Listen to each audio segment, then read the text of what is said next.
Ketiga Capres-Cawapres peserta pemilu 2024 menghadiri acara program penguatan anti korupsi untuk penyelenggara negara berintegritas atau PAKU Integritas.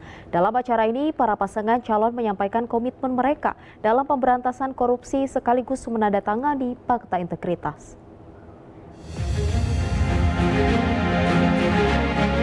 Masalah pemberantasan korupsi masih menjadi pekerjaan rumah pemerintah.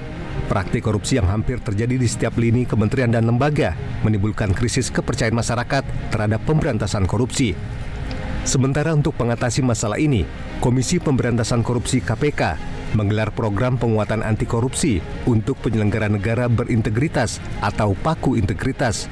Acara ini menjadi ajang adu gagasan dan ide para capres dan cawapres dalam pemberantasan korupsi. Menurut pasangan calon nomor urut 1, Anies Baswedan dan Muhaimin Iskandar, untuk mengembalikan marwah KPK, perlu dilakukan revisi Undang-Undang KPK, serta penerapan standar etika yang tinggi. Kita ingat era di mana KPK datang di sebuah tempat, tidak mau ikut makan, tidak mau ikut kegiatan-kegiatan yang didanai di luar KPK. Standar yang tinggi itu harus dikembalikan di KPK. Sehingga bukan saja undang-undangnya memberikan kekuatan dan kemandirian, tapi juga di dalamnya baik pimpinan maupun seluruh staf bekerja dengan kode etik yang amat tinggi. Gagasan berbeda disampaikan pasangan calon nomor urut 2, Prabowo Subianto dan Gibran Rakabuming Raka. Menurut Prabowo, pemerintah harus memperhatikan kualitas hidup para penyelenggara negara. Semakin terjamin dan hidup kesejahteraan para penyelenggara negara dinilai akan mampu menekan potensi ataupun peluang praktik korupsi.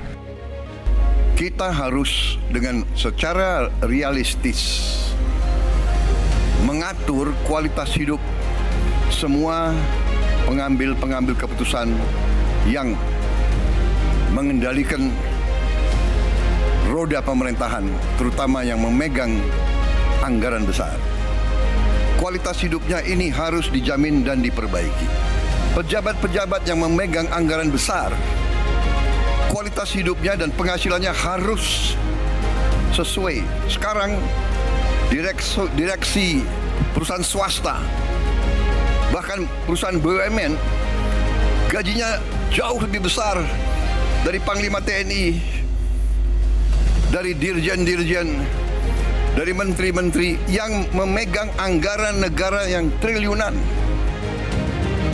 Sementara pasangan calon nomor urut 2, Ganjar Pranowo dan Mahfud MD, menyiapkan program terobosan dengan digitalisasi sistem keuangan. Selain dapat menghemat anggaran, digitalisasi sistem keuangan juga sebagai langkah transparansi anggaran agar lebih mudah dikontrol. Dengan cara digitalisasi sebenarnya penghematan bisa dilakukan.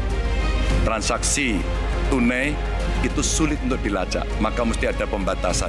Kalau tidak salah yang 100 juta itu mesti jadi komitmen.